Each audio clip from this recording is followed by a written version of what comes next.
Hello दोस्तों, स्वागत है आपका अपने इस study platform study with me पर। मैं राहुल चौहान आपका अपने इस स्टडी प्लेटफॉर्म पर बहुत बहुत स्वागत करता हूं। दोस्तों, जैसा कि आप सभी विद्यार्थियों को ज्ञात होगा, हम आरआरबी टेक्नीशियन के लिए साइंस की सीरीज़ को कवर कर रहे हैं और इसी सीरीज़ को आगे बढ़ाते हुए हम आज आपके लिए बायोलॉजी का बहुत ही इंपॉर्टेंट टॉपिक लेकर आए हैं, जो होने वाला है मानव रोग ह्यूमन डिसीज़ के ऊपर। तो दोस्तों, इस एक छोटी सी वीडियो में हम ह्यूमन डिसीज़ मानव रोग को पूरा कवर करने वाले हैं, तो आपको वीडियो में अंत तक बने रहना है। और जो भी विद्यार्थी हमारे इस प्लेटफॉर्म पर पहली बार विजिट कर रहा है दोस्तों, वह चैनल को सब्सक्राइब करना ना भूले, जिससे इस तरीके की और भी वीडियो की नोटिफिकेशन आप सभी तक पहुंच सके। आइए स्टार्ट करेंगे हम आज का ये इम्पॉर्टेंट सेशन। अगर हम बात करें दोस्तों मानव रोग की, ह्यूमन डिसीजेस की, तो अगर मैं आपको बताऊं दोस्तों डिसीज़, तो डिसीज़ का मतलब ही होता है दोस्तों असुविधा या फिर स्वास्थ्य में बाधा उत्पन्न होना ही आपको क्या कहलाएगी दोस्तों, डिसीज़ कहलाएगी, मानव रोग कहलाएगा। अगर मैं आपको नॉर्मल लैंग्वेज में समझाने की कोशिश करूं तो आप सभी विद्यार्थियों को ज्ञात होगा, हमारा जो ह्यूमन बॉडी का नॉर्मल टेम्परेचर होता है दोस्तों, वह आपको 98.6 डिग्री फ़ारेनहाइट आपको देखने को मिलेगा। लेकिन अगर दोस्तों इसी टेम्परेचर में आपको थोड़ा उतार चढ़ाव देखने को मिल जाए, तो इसी स्थिति को हम क्या बोल सकते हैं दोस्तों, इसी स्थिति को हम बोल सकते हैं क्या है कि वह व्यक्ति बीमार है या फिर उसे क्या हो गया है दोस्तों, रोग हो गया है। तो अंग्रेजी शब्द डिसीज़ का अर्थ होता है असुविधा, अर्थात स्वास्थ्य में बाधा होना, अस्वस्थ होना। इसे ही हम क्या बोलेंगे दोस्तों, इसे ही हम बोलेंगे बीमारी। अगला है दोस्तों मानव रोगों का वर्गीकरण। तो दोस्तों मानव रोगों के वर्गीकरण से आपको डायरेक्ट ही क्वेश्चन देखने को मिलेंगे। आपको दोस्तों जैसे पूछ लिया जाएगा, बताइए हीमोफीलिया कैसी बीमारी है, आपकी अर्जित बीमारी है, जन्मजात बीमारी है, आनुवांशिक बीमारी है। तो दोस्तों हम मानव रोग की अगर वर्गीकरण की बात करते हैं तो मानव रोगों को दो टाइप्स में यहाँ पर डिवाइड किया गया है दोस्तों। पहला हो जाएगा आपका क्या, पहला हो जाने वाला है दोस्तों आपका जन्मजात रोग, और दूसरा है आपका क्या, अर्जित रोग। जन्मजात रोग दोस्तों, जो शिशु के जन्म के समय से ही दोस्तों उसमें क्या होंगे, रोग विद्यमान होंगे दोस्तों, कोई बीमारी वह लेके पैदा होगा, उसे ही हम क्या बोलते हैं, जन्मजात रोग। और अर्जित रोग क्या होता है दोस्तों, जो जन्मजात तो नहीं होंगे लेकिन बाहर आपको वायरस, बैक्टीरिया, प्रोटोजोआ आदि की वजह से, आदि कारक या फिर किसी भी कारण की वजह से आपको जो बाहर से बीमारी आपको होगी दोस्तों, उसे ही हम क्या बोलेंगे, अर्जित रोग या फिर एक्वायर्ड डिसीजेस। अगर हम बात करें दोस्तों अर्जित रोग की, तो अर्जित रोग दो प्रकार के होते हैं। एक तो होगा दोस्तों आपका क्या, कम्युनिकेबल डिसीजेस। पहला हो जाएगा दोस्तों आपका कम्युनिकेबल डिसीजेस और दूसरा हो जाएगा आपका नॉन कम्युनिकेबल डिसीजेस। अगर हम बात करें कम्युनिकेबल डिसीजेस की, तो जो एक व्यक्ति से, एक रोगी से दूसरे स्वस्थ व्यक्ति में फैल जाए, उसे हम क्या बोलेंगे दोस्तों, कम्युनिकेबल डिसीजेस। और ऐसी बीमारियां जो केवल एक ही व्यक्ति तक सीमित रहेगी दोस्तों, वह रोगी से दूसरी रोगी को नहीं फैलने वाली हैं, उसे हम क्या बोलेंगे, उन्हें हम बोलने वाले हैं नॉन कम्युनिकेबल डिसीज़। अगर हम बात करें कम्युनिकेबल डिसीजेस की, तो उसे भी दोस्तों दो भागों में डिवाइड किया गया है। पहला हो जाएगा आपका डायरेक्ट ट्रांसमिशन और दूसरा हो जाएगा इनडायरेक्ट ट्रांसमिशन। तो दोस्तों प्रत्यक्ष संचरणीय रोग या फिर अप्रत्यक्ष संचरणीय रोग। तो हमने देखा मानव रोगों का वर्गीकरण। आइए अब इन वर्गीकरण को डीप से समझते हैं। तो दोस्तों सबसे पहला जन्मजात रोग क्या देखने वाले हैं मानव रोग के वर्गीकरण में दोस्तों, हम पहला देखने वाले हैं आपके जन्मजात रोग को, आनुवांशिक बीमारी की। तो वह रोग जो नवजात शिशु में जन्म के समय से ही विद्यमान होते हैं दोस्तों। मैंने आपको क्या बताया कि वह रोग जो आपको जन्म के समय से ही विद्यमान होंगे, उन्हें हम क्या बोलेंगे, जन्मजात रोग। ये दोस्तों आपके हार्मोन्स के असंतुलन, शरीर की जो प्रतिरक्षा प्रणाली होती है दोस्तों, इम्यून सिस्टम होता है, इसका सही तरीके से काम नहीं करना, ऐसे कुछ कारण होते हैं जिनके कारण आपको जन्मजात रोग हो जाते हैं। जैसे हीमोफीलिया, वर्णांधता, थैलेसीमिया, सिकल सेल या फिर रक्ताल्पता। तो ये सभी आपके दोस्तों जन्मजात रोग के अंदर आ जाते हैं। आपसे डायरेक्ट क्वेश्चन पूछ लिया जाएगा, बताएं हीमोफीलिया कैसा रोग है, तो आपका आंसर हो जाएगा दोस्तों, हीमोफीलिया आपका जन्मजात रोग है। अगर हम बात करें हीमोफीलिया दोस्तों, तो आपने देखा होगा कि अगर नॉर्मल व्यक्ति है दोस्तों, अगर उसे किसी भी स्थान पर कट जाता है, छिल जाता है, तो नॉर्मल आपको देखने को मिलेगा कि 2 से 5 मिनट के अंदर आपको वहाँ रक्त का थक्का जमने लगता है दोस्तों, ब्लड की क्लॉटिंग होने लगती है। लेकिन जिस व्यक्ति को हीमोफीलिया नामक बीमारी हो जाएगी दोस्तों, तो उसके अंदर क्या होता है, ब्लड क्लॉटिंग, जो रक्त का थक्का होता है दोस्तों, वह आसानी से नहीं जम पाता है, जिससे क्या होता है, ब्लड का दोस्तों बहुत ही ज़्यादा लॉस हो जाता है और उसे ही बोलते हैं हम हीमोफीलिया। अगर हम बात करें वर्णांधता की, तो दोस्तों वर्णांधता भी आपकी कैसी बीमारी हो जाती है, वर्णांधता भी दोस्तों आपकी जन्मजात बीमारी हो जाती है दोस्तों। इसमें क्या होता है, व्यक्ति जो रोगी होगा दोस्तों, वह हरे और लाल एवं हरे रंग में दोस्तों पहचानने में क्या हो जाएगा, असमर्थ हो जाएगा दोस्तों। वह उसे लाल रंग दोस्तों आपके हरे हरे जैसा प्रतीत होता है। तो दोस्तों ये कुछ बीमारियां हैं जिसे आपको याद करना है कि ये सभी आपकी जन्मजात बीमारियां हैं। तो दोस्तों आशा है आपको जन्मजात रोग समझ में आया होगा। अगला देखेंगे हम अर्जित रोग, एक्वायर्ड डिसीजेस। तो दोस्तों एक्वायर्ड डिसीजेस आखिर होती क्या है? वह रोग या फिर विकार जो जन्मजात नहीं होते हैं लेकिन विभिन्न कारणों या कारकों की वजह से हो जाते हैं। दोस्तों क्या विभिन्न कारणों या फिर कारकों की वजह से आपको हो जाएंगे, इन्हें क्या बोलेंगे दोस्तों? आप बोलेंगे जन्मजात रोग। क्या दोस्तों? सॉरी, अर्जित रोग। अब दोस्तों हम देखेंगे अर्जित रोग के प्रकार। तो अर्जित रोग दोस्तों मैंने आपको ऊपर बताया 2 प्रकार के होते हैं। पहला हो जाएगा दोस्तों आपका क्या? संक्रामक रोग, कम्युनिकेबल डिसीजेज, और दूसरा हो जाएगा असंक्रामक रोग, नॉन कम्युनिकेबल डिसीजेज। तो संक्रामक रोग दोस्तों जो रोगी से स्वस्थ व्यक्ति को फैल सकता है, संचरण हो सकता है दोस्तों, उसे हम क्या बोलेंगे? संक्रामक रोग। और दोस्तों जो रोगी तक ही सीमित रहेगा, जो रोगी से स्वस्थ व्यक्ति को नहीं फैल सकता है, उसे हम बोलेंगे नॉन कम्युनिकेबल डिसीजेज। तो दोस्तों संक्रामक रोग क्यों फैलते हैं दोस्तों? उसका कारण क्या होता है? जो दोस्तों वायरस, बैक्टीरिया, प्रोटोजोआ, कवक आदि के द्वारा दोस्तों क्या होगा? रोगी से स्वस्थ व्यक्ति तक वह रोग फैल जाएगा दोस्तों, और उसे हम बोल देंगे संक्रामक रोग। और दोस्तों असंक्रामक रोग में क्या होता है कि आपका जो शरीर के ऑर्गन्स होते हैं दोस्तों, अंगों या फिर अंग प्रणालियों के सही तरीके से काम नहीं करने की वजह से आपको जो रोग होगा दोस्तों, उसे हम बोलते हैं नॉन कम्युनिकेबल डिसीज। यह डिसीज आपको पोषक तत्वों में कमी, विटामिनों में कमी आदि की वजह से भी हो सकती है।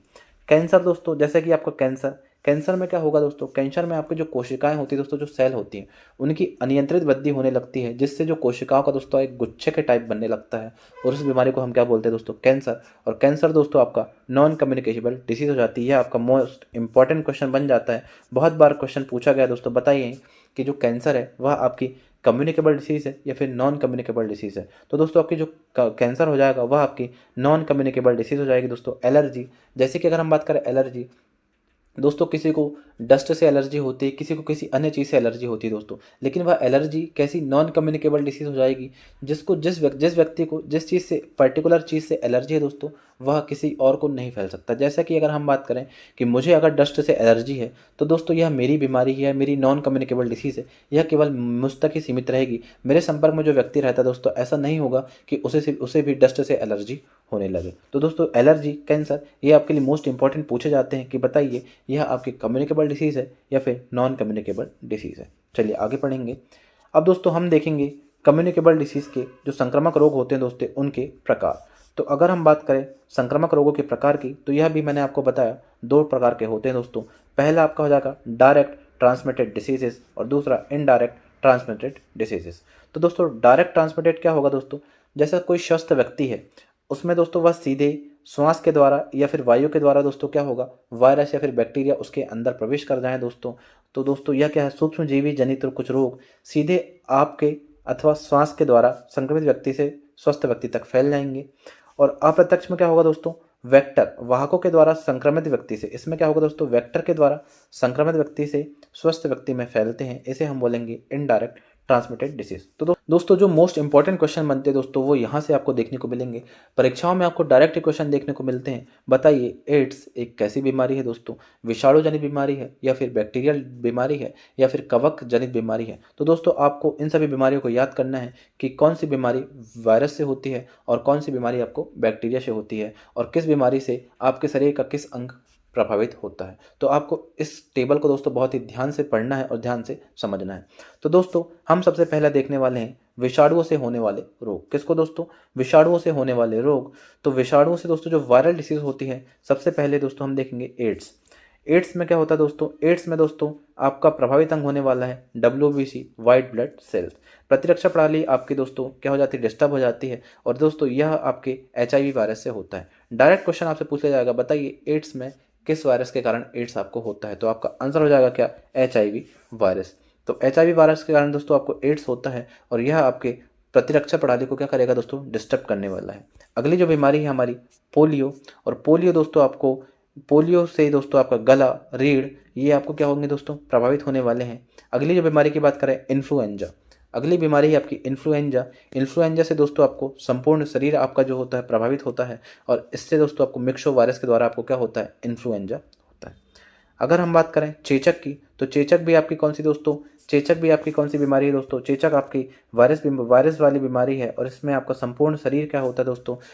संपूर्ण शरीर आपका प्रभावित होने को मिलेगा। और वेरियोला वायरस आपको मोस्ट इंपॉर्टेंट है दोस्तों, इसे आपको याद करना है। वेरियोला वायरस बहुत ही बार पूछा गया है। चेचक जो है दोस्तों किस वायरस के कारण होता है? तो चेचक जो है दोस्तों आपका वेरियोला वायरस के द्वारा होता है। अगली बीमारी है आपकी रेबीज। दोस्तों आपने रेबीज देखा होगा। रेबीज दोस्तों बंदर या फिर कुत्ते के काटने से क्या हो जाता है दोस्तों, उससे दोस्तों जैसे ही ये बंदर या फिर कुत्ते आपको काटते हैं तो उससे दोस्तों आपको रेब्डो वायरस, कौन सा दोस्तों, रेब्डो वायरस आपके शरीर के अंदर प्रवेश कर जाता है और आपको रेबीज नामक बीमारी हो जाती है दोस्तों, जिसमें जो मरीज होगा दोस्तों, रोगी होगा दोस्तों, वह आपके कुत्ते जैसा या फिर बंदर जैसे व्यवहार करने लगता है दोस्तों, पानी से उससे डर लगने लगता है दोस्तों। तो डायरेक्ट आपसे पूछ लिया जाएगा कि रेबीज से दोस्तों आपके शरीर का किस अंग प्रभावित होता है दोस्तों, तो आपका आंसर हो जाएगा क्या, तंत्रिका तंत्र। तो रेबीज जो होता है दोस्तों आपके तंत्रिका तंत्र को प्रभावित करता है। अगला होने वाला है दोस्तों मेनिनजाइटिस।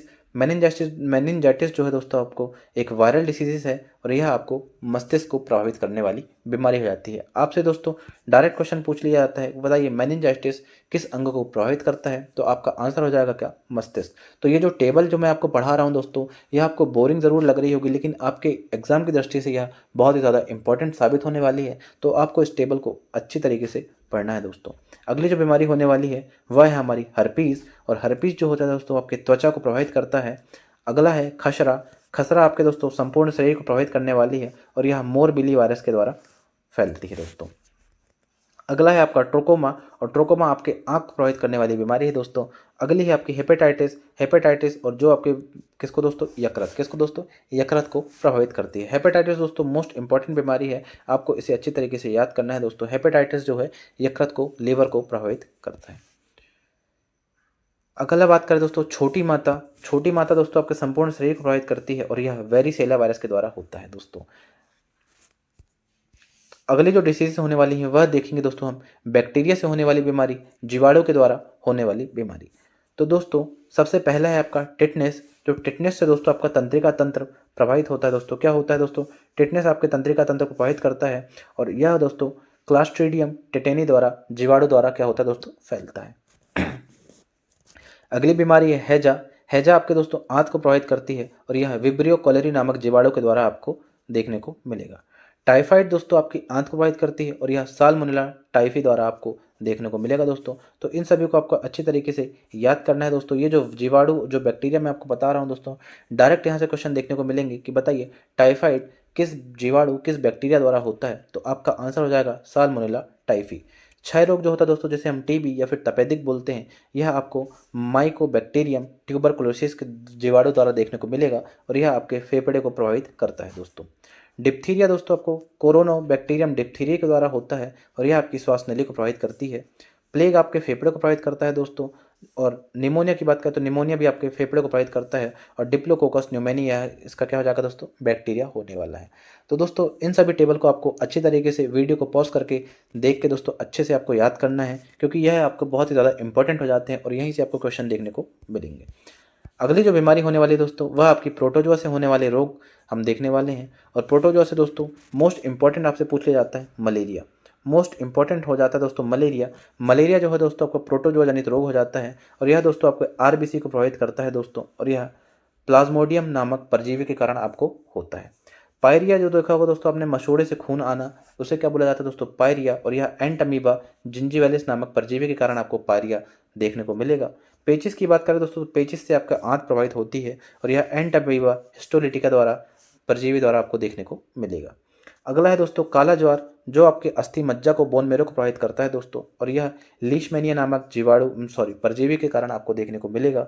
और सोने की बीमारी जो होती है दोस्तों, यह आपके मस्तिष्क को प्रभावित करती है और यह ट्रिपेनोसोमा परजीवी के कारण आपको हो जाती है दोस्तों।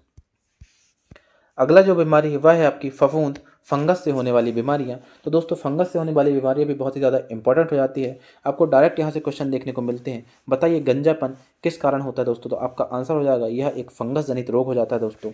अब हम देखेंगे फंगस वाली बीमारियां, जिसमें दोस्तों इंपॉर्टेंट हो जाती है दमा, एथलीट फुट, खाज, गंजापन या फिर दाद। तो दोस्तों ये सभी बीमारियां हैं जो आपके फफूंद के कारण होती हैं, तो इसे भी आपको वीडियो को पास करके अच्छे से देख लेना है दोस्तों। अगला है दोस्तों, आपसे पूछा जाता है इटाई अटाई नामक रोग किसके कारण होता है। तो दोस्तों ये कुछ नोट्स है जो आपके डायरेक्ट एग्जाम में ऐसे ही पूछ लिए जाते हैं, तो आपको ध्यान देना है कि जो इटाई अटाई रोग है दोस्तों, यह आपके कैडमियम के कारण होता है। अगर हम बात करें एलिसा टेस्ट, तो यह HIV वायरस की जांच की एक प्रणाली हो जाती है दोस्तों। आपको दोस्तों HIV का फुल फॉर्म हमें कमेंट बॉक्स में कमेंट करके बताना है।